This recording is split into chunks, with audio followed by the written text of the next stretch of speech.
I see so many of the problems that we face as failure to find a productive way to have action Well, that's a failure at of a distance. adventure, I would say, in the terminology that I've been developing. So, for example, in this book, in We Who Wrestle With God, one of the stories I analyze is the story of Abraham.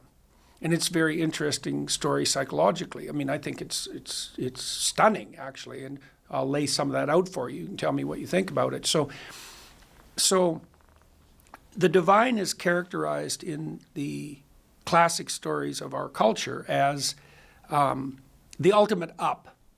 So you can think about the divine as the target as such, rather than any particular target. So here's a way of thinking about it.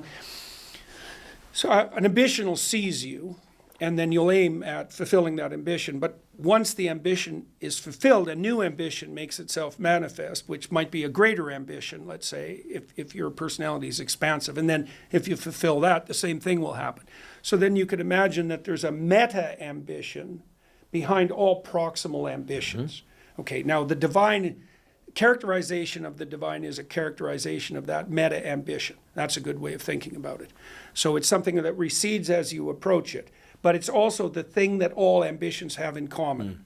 And we know there is such a thing because otherwise we wouldn't have a concept of ambition, right, which speaks to a commonality among ambitions.